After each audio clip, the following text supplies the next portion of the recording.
Muy buenas tardes, bienvenidos a 10 preguntas, personajes clave, respuestas reales. Yo soy Francisco García Pimentel y nos acompaña el día de hoy en el estudio el doctor Enrique Berrueta. Es un especialista en educación. Voy a permitirme leer brevemente algunos puntos curriculares. Él es licenciado en Pedagogía y máster en Dirección de Empresas. También es director del Liceo del Valle, es director de Capacitación e Innovación Educativa, es presidente de la Asociación Latinoamericana de Centros de Educación Diferenciada, es conferencista, consultor, es coach y también autor de 3 libros en temas de educación diferenciada, persona humana, sexualidad y educación de niños y adolescentes. Enrique, gracias por estar con nosotros, bienvenido a 10 Preguntas. Muchas gracias por la invitación, buenas tardes. Pues el tema de la educación, Enrique, no es un tema pequeño. Vamos a hacerte el día de hoy 10 preguntas de diversos temas para ir desgranando un poquito el pensamiento de Enrique Berrueta. Y para eso es importante antes conocer un poco más de quién eres tú y por qué decidiste dedicarte a este tema de la educación. Bueno, yo creo que todos en la juventud tenemos grandes ideales, ¿no? Y yo estoy convencido de que la respuesta a la mayor parte de las necesidades que tiene nuestro México es de educación. Entonces desde muy joven me dediqué a estudiar este asunto y me he dedicado ya desde hace 25 años a trabajar a través de la dirección de instituciones educativas o en diferentes lugares, en diferentes foros. También he participado en años anteriores en la educación pública, también en San Luis Potosí, en la Secretaría de Educación Pública. Y me parece que la respuesta a muchas de las necesidades de nuestro país, de nuestros jóvenes, de nuestro futuro está en la educación, ¿no? Esa es, digamos, una razón fundamental que me tiene metido en esta profesión, ¿verdad?, desde hace muchos años. Y la siguiente pregunta va por ese sentido. Después de varios años, ¿cuántos años llevas dedicado a la educación? Más de 25 años. 25 años dedicado a la educación. ¿Qué tanto hay todavía de ese ideal de juventud que tienes? ¿Has llegado a alcanzar algunas de las metas que te hayas propuesto? ¿Cuáles son las satisfacciones que te han dado? Yo creo que no solamente sí lo he logrado en estos más de 25 años de trabajo profesional, y además cada vez se abre un horizonte más amplio, porque realmente la educación es un terreno que va evolucionando constantemente. Y además de que nos ha tocado vivir una época extraordinariamente interesante a los que vivimos actualmente, porque en los últimos años se han dado cambios tecnológicos y ha evolucionado la cultura en el mundo y se ha globalizado de tal manera que los retos que el futuro nos presenta son muchísimos y sigue estando en la educación la respuesta, porque finalmente el anhelo de felicidad que tienen las personas, o que tenemos todos, solamente lo vamos a encontrar ahí. O sea, no están en el poder ni en el dinero, sino están en el ser mejores personas, en tener una buena familia, en estar como integrados en esa sociedad que busque siempre ayudarnos a ser mejores. Vamos a cambiar un poco de tema, Enrique, para hacerte la siguiente pregunta. Tiene que ver con la educación en México. Dicen que la voz del pueblo es la voz de Dios, y la voz del pueblo dice que la educación en México es mala. ¿Qué es cierto de esto? Vamos a ver, yo creo que estamos viviendo momentos muy interesantes en este sentido, y en efecto yo creo que acaba de suceder un acontecimiento en el que a estas voces se les podría como dar cierto nivel de credibilidad, ¿no? Porque pues resulta que la persona que representa al magisterio en este país ahora está tras las rejas, ¿verdad? Por las razones que quieras, independientemente de los juicios que se puedan hacer al respecto. Pero daría la impresión de que esto sería cierto. Yo no estoy de acuerdo. Yo pienso que la educación en nuestro país es bastante buena, va mejorando. Creo que de 10 años para acá han cambiado mucho las cosas. desde que se ha entrado en una dinámica de medición, desde que se busca la comparación con países desarrollados o mucho más desarrollados que nosotros, va claramente en mejoría. Desafortunadamente todavía existe una gran brecha entre la educación pública y la educación privada. Desafortunadamente todavía no se logra incidir, ¿no?, en términos educativos en todo lo que se quisiera, ¿no? Me parece que hay grandes lagunas, como todo el tema de la educación afectiva, todo el tema de la educación en valores, todo el tema de la educación más vinculada a la productividad y al trabajo. Me parece que si bien hay grandes retos, yo no la catalogaría como algo malo, ¿no? Me parece que esas voces son un poco pesimistas y además creo que hay como más razones para pensar en México como un gran país y en un país que tiene un gran futuro y que buena parte de ese futuro está en la educación. Y la siguiente pregunta complementa. Ya desde ese punto de vista, porque uno puede decir cosas buenas o malas de la educación de México, ¿no? Cada quien tiene su opinión. Desde el punto de vista numérico, conforme las estadísticas, ¿qué dicen de México? ¿Dónde se encuentra México en referencia con los demás países? Vamos a ver, en términos numéricos, en exámenes como PISA o en estándares internacionales, estamos, por decirlo de alguna manera, a mitad de tabla, ¿no? No somos de los mejores, tampoco somos de los peores. Eso es lo que se refiere a la educación básica. En la educación superior o media superior, claramente México tiene ya un papel representativo en el mundo. Nosotros tenemos a unas de las mejores universidades de Latinoamérica, por ejemplo. Tenemos escuelas de negocios que tienen un impacto a nivel mundial y que tienen un gran prestigio. Yo creo que, comparativamente hablando, en términos de evaluaciones, estaremos como media tabla en términos generales. Sin embargo, y esto no es menos importante, la educación que se da en este país, gracias al arraigo que tienen los valores familiares en México, tiene, digámoslo así, un mayor impacto en el índice de felicidad de la persona. México es catalogado como uno de los países donde se vive más felizmente, ¿no? Es decir, hay unos indicadores interesantes que hablan sobre el índice de felicidad de las personas. Y siendo que México no tiene mucha riqueza o no tiene en otros indicadores, no está muy bien en este tipo de cosas, está entre los primeros lugares, cosa que está muy vinculada a este tema educativo. Bueno, vamos a ir profundizando más, vamos a ir a un corte comercial por lo pronto. Llevamos 4 preguntas, faltan 6. Gracias por estar aquí con nosotros. Está aquí con nosotros Enrique Berrueta, doctor y experto en todo lo que se refiere a educación en nuestro país. Gracias por estar con nosotros. Volvemos después de un corte comercial.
Si tuvieras la oportunidad de hacer 10 preguntas a los personajes más relevantes de la actualidad, ¿qué les preguntarías?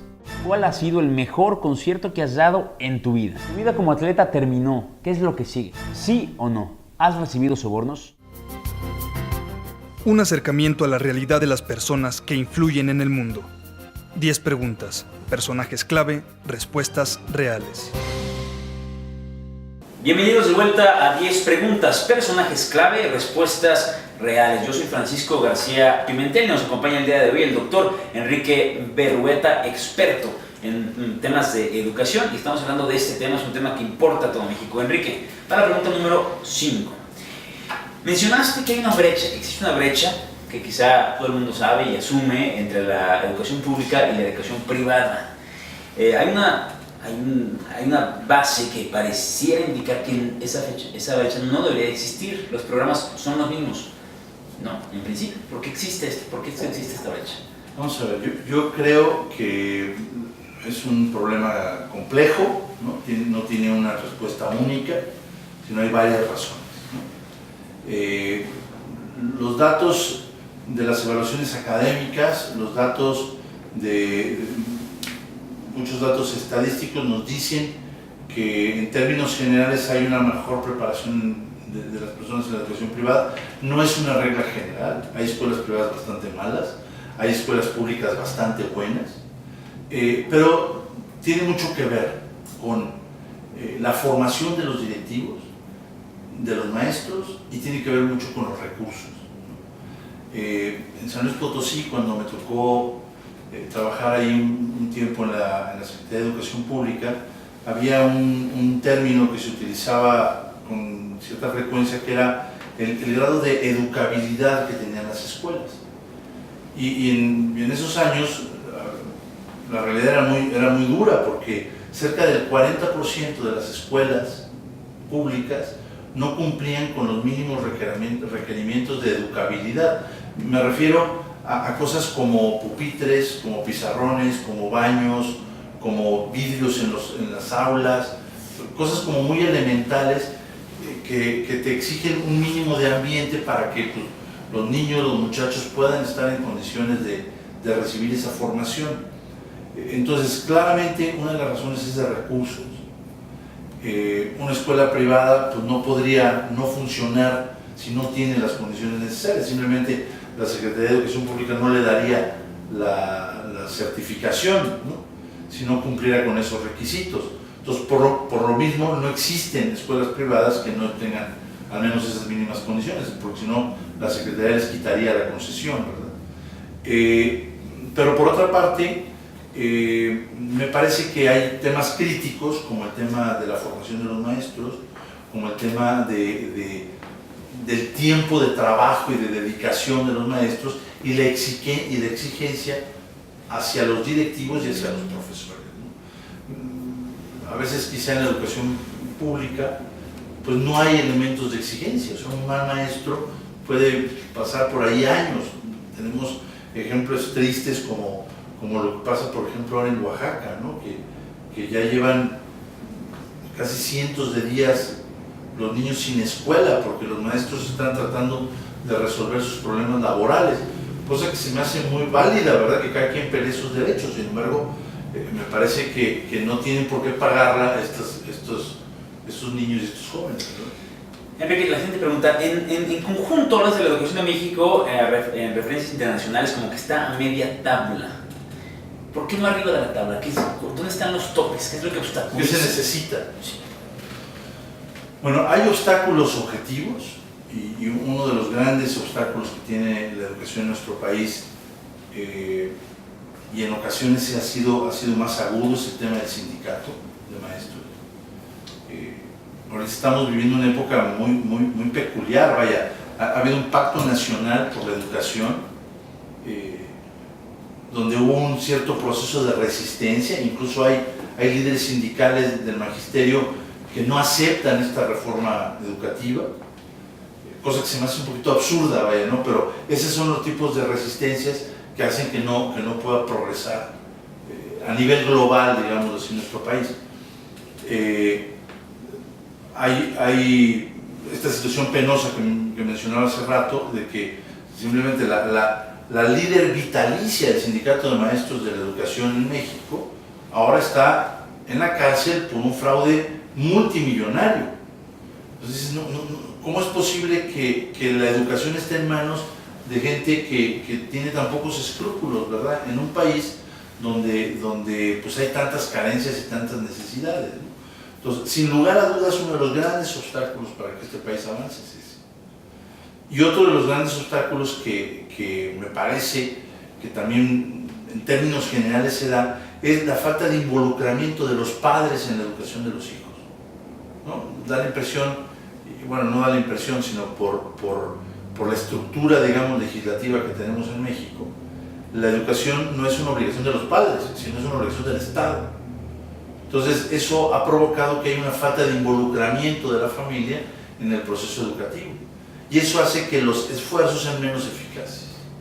En otros países donde la profesión magisterial está más dignificada, donde hay una mayor participación de los padres en la educación de los hijos, es donde más se avanza. Hay datos muy importantes, por ejemplo, ¿qué tan importante es el nivel educativo de la mamá para el nivel educativo del niño?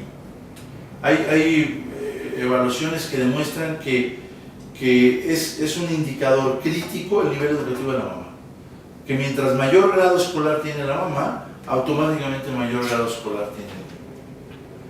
Entonces, todo este tipo de factores, ¿no?, inciden para que estemos donde estamos. Ahora, ¿qué podemos hacer o qué vamos a hacer? Pues eso, formar a los profesores, vincular más a los padres de familia, limpiar, digamos, las estructuras, estas estructuras tan corruptas que existen dentro de nuestro país. Y para todo eso, Enrique, te pregunto, ¿esta nueva reforma educativa, este pacto por México, va a ayudar en algún sentido a superar estas trabas o es otra misma gata revolcada? Bueno, nosotros esperemos que no sea simplemente una estrategia política, un tratar de quedar bien un poquito con todo el mundo, sino que realmente vaya en la dirección correcta. Yo creo que este pacto por la educación hay que sumarse a él, hay que creerle, mientras no tengamos datos de que no simplemente es una labor de marketing, darle el beneficio de la duda y vamos a sumarnos a él, y que se sumen los maestros, que se sumen los directivos de escuelas, que nos sumemos los particulares, que se sumen los sindicatos, que se sumen los padres de familia, que se sumen los medios de comunicación también como agentes educativos muy importantes en nuestro país, ¿verdad? Vamos a seguir con más preguntas, por supuesto. En cuanto regresemos de estos breves cortes comerciales, estás viendo 10 preguntas. Regresamos.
Si tuvieras la oportunidad de hacer 10 preguntas a los personajes más relevantes de la actualidad, ¿qué les preguntarías?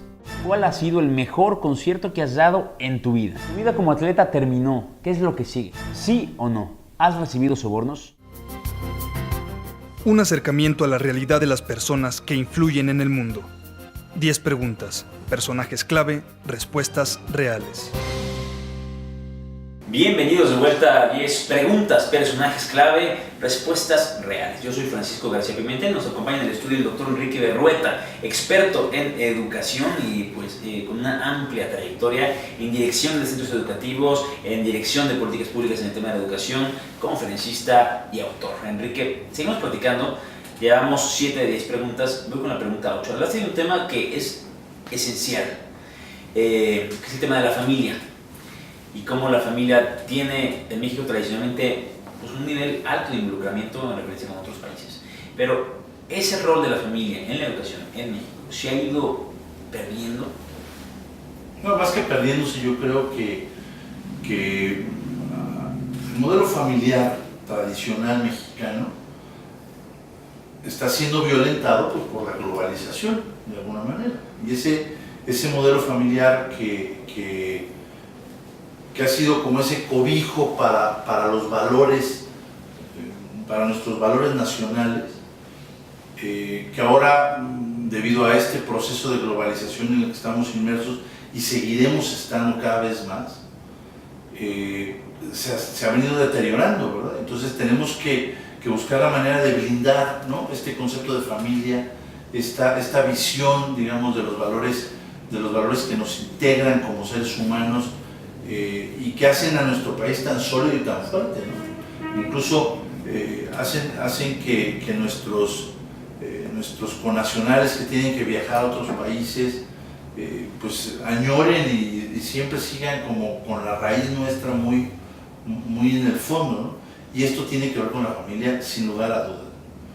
En familia es donde uno se siente bien, es donde uno lo quiere por lo que es donde uno se realiza mejor, se siente querido, ¿no? Pues sí, pero la globalización y la presión que está metiendo, como dices, o sea, va a llegar el día en que realmente pues el tema educativo casi que pase íntegramente a ser tarea del Estado, o sea, que de verdad la familia pierde ese contacto respecto a la educación, que nos convirtamos en cualquier otro país. Yo creo que en la historia ha habido intentos de eso y no se ha podido, porque hay que entender lo que es la naturaleza propia de la educación, ¿verdad?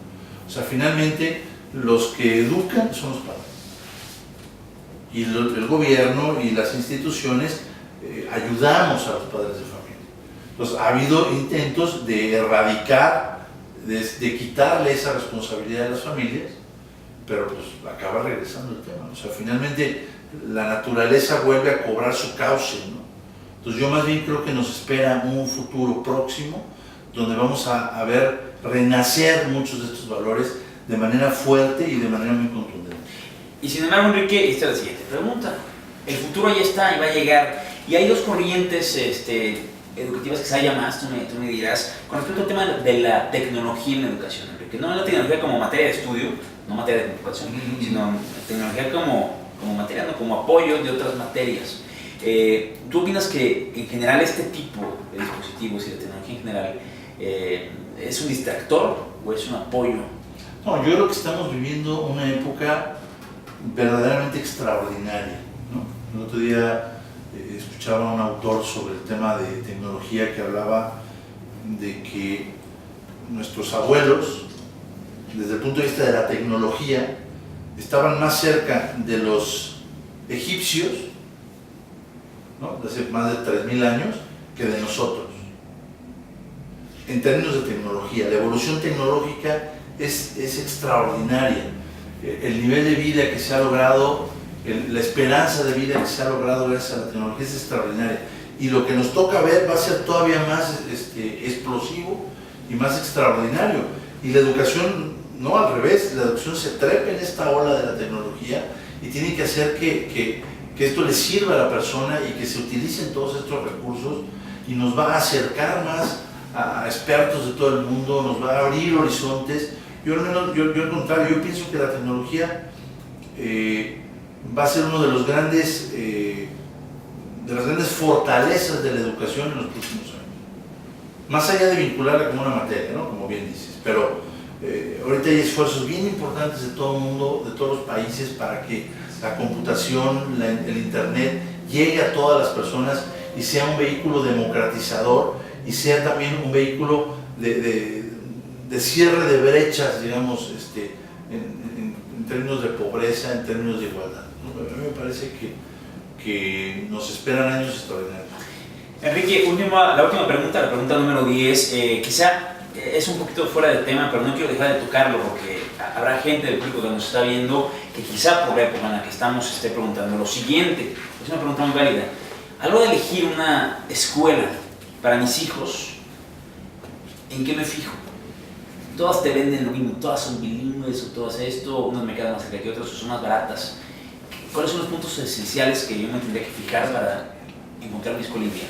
Bueno, yo creo, vamos a ver, yo creo que una primera idea es que hay que entender que la responsabilidad de la educación es de los papás.